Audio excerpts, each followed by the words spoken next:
ಮಾಡಿ 2 ಮಂತ್ಸ್ ಮೇಲೆ ಬೆಳೆಸಿದೆ ಇದು ಪ್ರಾಡಕ್ಟನ್ನ ಯೂಸ್ ಮಾಡಿದ್ದು. ಈ ಸಲ ಭೂಮಿಯಿಂದಲೇ ಪ್ರಾಡಕ್ಟನ್ನು ಯೂಸ್ ಮಾಡಿದ್ದೀನಿ, ಜಲಾಂತರದಿಂದಲೇ ಮಾಡಿದ್ದೀನಿ.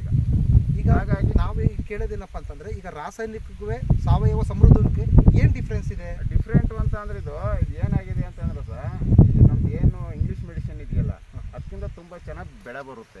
ಏಕೆಂದರೆ ಅದು ಏನಾಗುತ್ತೆ ಅಂದರೆ ಫಾಸ್ಟ್ ಕ್ಯೂರಿಂಗು. ಇಂಗ್ಲೀಷ್ ಮೆಡಿಸಿನ್ ಇದೆಯಲ್ಲ ಅದು ಫಾಸ್ಟ್ ಕ್ಯೂರಿಂಗ್ ಅಂತ ಅಂದರೆ ಏನು ಮೆಡಿಸಿನ್ನ ನೀವು ಒಂದು 10ರಿಂದ ಈಗ ಏನು ಮೆಡಿಸಿನ್ನು ಸ್ಪ್ರೇ ಮಾಡಿದರೆ 10ರಿಂದ 12 ದಿವಸ ಮಾತ್ರ ವ್ಯಾಲಿಡಿಟಿ, ಅದಕ್ಕೆ ಅಷ್ಟೇ ಮಾತ್ರ ಅದು ಕೆಲಸ ಮಾಡೋದು. ಅದ್ರ ಮೇಲೆ ಅದು ಕೆಲಸ ಮಾಡಲ್ಲ. ಮತ್ತೆ ನಾವು ಯೂಸ್ ಮಾಡಬೇಕಾಗುತ್ತೆ, ಮತ್ತೆ ಸ್ಪ್ರೇ ಮಾಡಬೇಕಾಗುತ್ತೆ. ಒಂದು ಸ್ಪ್ರೇ ಅದು ಬಂದು ಏನು 10ರಿಂದ 15 ದಿವಸ ಮಾತ್ರ ಕೆಲಸ ಮಾಡೋದು. ಬಟ್ ಇದು ಹಂಗಲ್ಲ, ಇದು ಲಾಸ್ಟ್ವರೆಗೆ ಕೆಲಸ ಮಾಡುತ್ತೆ. ಅಲ್ಲ, ನಮಗೆ ಕೆಮಿಕಲ್ ಬೆಳೆಸೋದ್ರಿಂದ ನಿಮ್ಗೆ ಏನೇ ಪ್ರಾಬ್ಲಮ್ ಆಯ್ತದೆ ಈ ಶುಂಠಿಲಿ? ಅಂದರೆ ಕೆಮಿಕಲ್ ಬೆಳೆಸೋದ್ರಿಂದ ಏನಾಗುತ್ತೆ ಅಂತ ಅಂದರೆ, ಶುಂಠಿ ಒಂದು 5-6 ತಿಂಗಳಿಗೆಲ್ಲ ಫುಲ್ಲು ಈ ಕಾಂಡ ಇವೆಲ್ಲವ ಹೋಗ್ಬಿಡ್ತದೆ, ಕಾಂಡ ಹೋಗುತ್ತೆ. ಮತ್ತು ಇಳುವರಿ ಏನಾಗುತ್ತೆ? ಇಳುವರಿ ಕಮ್ಮಿ ಆಗುತ್ತೆ. ಈಗ ಸಮೃದ್ಧ ಆಗ್ರೋ ಪ್ರಾಡಕ್ಟ್ನ ಯೂಸ್ ಮಾಡಿದ್ರಿಂದ ನಿಮ್ಗೇನು ಬೆನಿಫಿಟ್ ಆಗ್ಬೋದು ಇದರಲ್ಲಿ? ಬೆನಿಫಿಟ್ ಅಂತ ಅಂದ್ರೆ ನಮಗಿಲ್ಲಿ ಈ ಕಂಬುಗಳೆಲ್ಲ ಚೆನ್ನಾಗಿ ಬರ್ತವೆ. ಶುಂಠಿ ಬಂದು ಏನಾಗುತ್ತೆ ನೋಡಿ, ಕಂಬುಗಳೆಲ್ಲ ಚೆನ್ನಾಗಿ ಬಂದಿದೆ ಆಲ್ರೆಡಿ. ನೋಡಿ, ಇಲ್ಲಿ ನೋಡ್ಬೋದು ನೀವು, ಕಂಬುಗಳೆಲ್ಲ ಮರಿಗಳೆಲ್ಲ ಚೆನ್ನಾಗಿ ಬಂದವೆ. ಈ ಕಡೆಯಿಂದ ಕಾಣಲ್ಲ, ಒಂದು ಈ ಕಡೆಯಿಂದ ಆ ಕಡೆ ಭೂಮಿ ಏನಾಗಲ್ಲ, ಕಾಣಲ್ಲ. ತುಂಬ ಚೆನ್ನಾಗಿದೆ ನೋಡಿ. ಆಲ್ರೆಡಿ ಏನು ಬರ್ತಿದೆ, ಹೂ ಕಂದು ಬರೋಕ್ಕೆಲ್ಲ ಏನಾಗ್ತಿದೆ, ಸ್ಟಾರ್ಟ್ ಆಗ್ತಿದೆ. ಇದಕ್ಕೆ 2ನೇ ಸರಿಗೆ ಏನು ಗೊಬ್ಬರ ಕೊಟ್ಟಿಲ್ಲ. 2ನೇ ಸರಿಗೆ ಡ್ರೆಂಚಿಂಗ್ ಏನು ಮಾಡಿದ್ದಾರೆ ಸರ್? ಈಗ ಡ್ರೆಂಚಿಂಗ್ ಮಾಡಿದ್ದೀನಿ. ಈಗ ಮಾಡಿ ಎಷ್ಟು ದಿನ ಆಯ್ತು? ವಾರದಲ್ಲಿ ಮಾಡಿ, ವಾರವಾಗಿಲ್ಲ, ಈಗ ಒಂದು 4-5 ದಿವಸದಲ್ಲಿ ಮಾಡಿ. ಈಗ ಒಂದು 4-5 ದಿನದಲ್ಲಿ ಏನು ಮಾಡಿದ್ದಾರೆ. ಈಗ ನಾನು ಹೇಳಿದೇನಪ್ಪ ಅಂತಂದರೆ, ಈ ಒಂದು ಶುಂಠಿ ಬೆಳೆಗೆ ಎಷ್ಟೋ ಜನ ಕೇವಲ ಒಂದು ಹಣದಾಸೆಗೋಸ್ಕರ ಕೆಲವೊಂದು ಏನು ಮಾಡ್ತಾರೆ ಅಂತ 3 ಕಾಸು ಸಂಪಾದನೆ ಮಾಡ್ಬೇಕಂತ ಏನು ಮಾಡ್ತಾರೆ, ಹಾಕಿರ್ತಾರೆ. ಬೇರೆ ರೈತರಿಗೆ ಈ ಸಮೃದ್ಧ ಆಗ್ರೋ ಪ್ರಾಡಕ್ಟ್ ಯೂಸ್ ಮಾಡಿ ಅಂತ ನೀವು ಯಾವ ರೀತಿ ಹೇಳಿಕೆ ಕೊಡ್ಬೋದು ಸರ್? ಆಮೇಲೆ ಸರ್, ಲೋಕಲಲ್ಲಿ ಏನಾಗುತ್ತೆ ಅಂದರೆ, ಈಗ ನಾವೊಬ್ಬರು ಸಮೃದ್ಧ ಆಗ್ರೋ ಇದನ್ನು ಈ ಮೆಡಿಸಿನ್ಸನ್ನು ಉಪಯೋಗಿಸಿ ಇದರಿಂದ ಸ್ವಲ್ಪ ಲಾಭ ಪಡ್ತಿದ್ದೀವಿ, ಯಾಕೆಂದರೆ ಅನುಕೂಲತೆ ಪಡ್ತಿದ್ದೀವಿ. ಅದರಿಂದ ನಾವು ಇನ್ನೊಬ್ಬರಿಗೆ ನಾವು ಇದನ್ನು ಹೇಳಕ್ಕೆ ಹೋದಾಗ ಏನಾಗುತ್ತೆ ಅಂದರೆ, ಹಳ್ಳಿನಲ್ಲಿ ಇವನು ಏನೋ ಮಾಡ್ತಾವನೆ, ಇಂಥ ಮಾಡ್ತಾವನೆ, ಇದರಿಂದ ಏನೋ ಒಂಥರ ಬೇರೆ ರೀತಿ ಎಲ್ಲ ಅರ್ಥೈಸ್ಕೊಳ್ಳೋದು.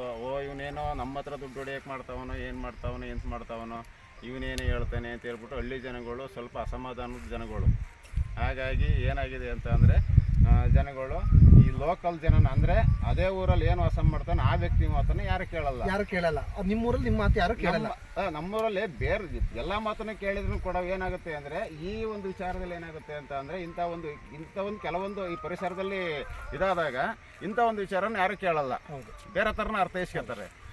ಈಗ ಮತ್ತೆ ಇನ್ನೊಂದು ವಿಚಾರ ಏನಪ್ಪ ಅಂತಂದರೆ, ಈಗ ನಿಮಗೆ ನಮ್ಮ ಪ್ರಾಡಕ್ಟ್ನ ಯೂಸ್ ಮಾಡಿದ್ರಲ್ಲ, ನಿಮಗೆ ಸಮಾಧಾನ ಆಗಿದೆಯಾ? ನನಗೆ ತುಂಬ ಸಮಾಧಾನ ಆಗಿದೆ. ನನಗೆ 100% ರಿಸಲ್ಟ್ ಬರ್ತಾ ಇದೆ. ನಾನಂತೂ ತುಂಬ ಚೆನ್ನಾಗಿ ನಾನು ಇದು 2 ವರ್ಷದಿಂದ ಯೂಸ್ ಮಾಡ್ತಾ ಇದ್ದೀನಿ. ನಾನು ಮುಂದೆನೂ ಯೂಸ್ ಮಾಡ್ತೀನಿ. ಇದರಿಂದ ನನಗೆ ತುಂಬ ಅನುಕೂಲ ಆಗಿದೆ, ತುಂಬ ಬೆನಿಫಿಟ್ ಇದೆ. ಯಾವ ಬೆಳೆಗೆ ಯೂಸ್ ಮಾಡಿದ್ದೀರಿ? ನೋಡಿ, ನಾನು ಇದೇ ಪ್ಲಾಟಲ್ಲಿ ಈಗ 2014ರಲ್ಲಿ 15ರಲ್ಲಿ ನಾನು ಶುಂಠಿ ಬೆಳೆದಿದ್ದೆ. ಈ ಪ್ಲಾಟಲ್ಲಿ ಆ ಪ್ಲಾಟಲ್ಲಿ 2014ರಲ್ಲಿ ಶುಂಠಿ ಬೆಳೆದಿದ್ದೆ. 10 ವರ್ಷದ ನಂತರ ನಾನು ಶುಂಠಿ ಹಾಕ್ತೆ ಆ ಪ್ಲಾಟ್ಗೆ, ಜೋಳ ಇದೆಯಲ್ಲ ಅದಕ್ಕೆ. ಈ ಪ್ಲಾಟ್ಗೆ ಅದಕ್ಕೆ ಹಾಕಿ ಇದು 2015 ಶುಂಠಿ ಹಾಕ್ತಿ. ಈಗ 2025ಕ್ಕೆ ಮತ್ತೆ ಶುಂಠಿ ಹಾಕಿದ್ದೆ. ಅಂದರೆ 10 ವರ್ಷ ಕಳೆದಿದೆ. ಅದಕ್ಕೆ 10 ವರ್ಷ ಕಳೆದು ಶುಂಠಿ ಹಾಕಿದ್ದೀನಿ. ನಾನು 2014ರಲ್ಲಿ 100 ಚೀಲ ಶುಂಠಿ ಆಗಿತ್ತು ನಂದು. ಇದರಲ್ಲಿ 10 ಚೀಲ ಶುಂಠಿ ಹಾಕಿ, ಅದೇ ಇದೇ 10 ಚೀಲ ಶುಂಠಿ, ಇದೇ ಪ್ಲಾಟು, ಇದಕ್ಕೆ 10 ಚೀಲ ಶುಂಠಿ ಹಾಕಿದ್ದು. 100 ಆಗಿತ್ತು. ಆ ಪ್ಲಾಟಲ್ಲಿ ನಾನು ಅದೇ 10 ಚೀಲ ಹಾಕಿ 110 ಚೀಲ ಶುಂಠಿ ಆಗಿತ್ತು. ಅದೇ ಈ ಪ್ರಾಡಕ್ಟ್ ಉಪಯೋಗಿಸಿ ಸಲ 180 ಚೀಲ ಶುಂಠಿ ಆಗಿದೆ. ಅಂದರೆ 70 ಚೀಲ ಏನಾಗಿದೆ? 70 ಚೀಲ ನನಗೆ ಎಕ್ಸಸ್ ಆಗಿದೆ, ಜಾಸ್ತಿ ಆಗಿದೆ. ಇಳುವರಿ ಜಾಸ್ತಿ ಆಗಿದೆ. ಅದು ನನಗೆ ತುಂಬ ಖುಷಿ ಕೊಡಿಸ್ತಾ ಇದೆ. ಸೂಪರ್. ಈಗ ಸರ್ ನೋಡಿದ್ರೆ, ಸರ್ ಅನಿಸಿಕೆ ಹೇಳಿದ್ರು, ಯಾವ ರೀತಿಯಿಂದ ಇವರು ಬೀಜೋಪಚಾರದಿಂದ ಅಲ್ಲಿಂದ ನಮ್ಮ ಪ್ರಾಡಕ್ಟ್ ಯೂಸ್ ಮಾಡಿದರೆ ಸರ್ಗೆ ತುಂಬ ಚೆನ್ನಾಗಿ ಫಲಿತಾಂಶ ಬಂದಿದೆ.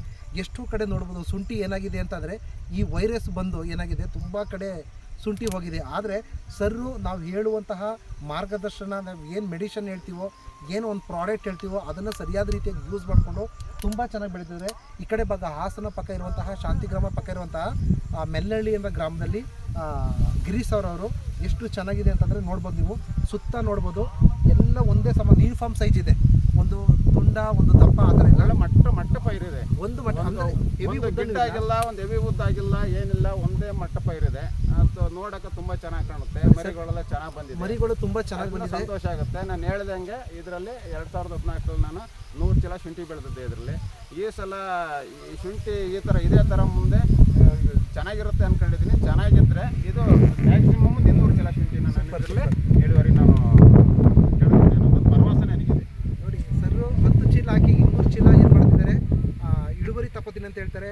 ನೋಡಿ ನಮ್ಗೆ ತುಂಬ ಖುಷಿ ಆಗಿದೆ, ಯಾಕೆಂದರೆ ಸರ್ ಕೋಸನ್ನು ಏನು ಮಾಡಿದ್ದಾರೆ ಬಳಸಿದ್ದಾರೆ. ಕೋಸಿಗೆ ರೈಟ್ ಇಲ್ಲ ಅಂತ ಸರ್ ಆ ಒಂದಂತೂ ನಮ್ಗೆ ಕರ್ಕೊಂಡೋಗಿಲ್ಲ, ಬಟ್ ತುಂಬ ಚೆನ್ನಾಗಿದೆ.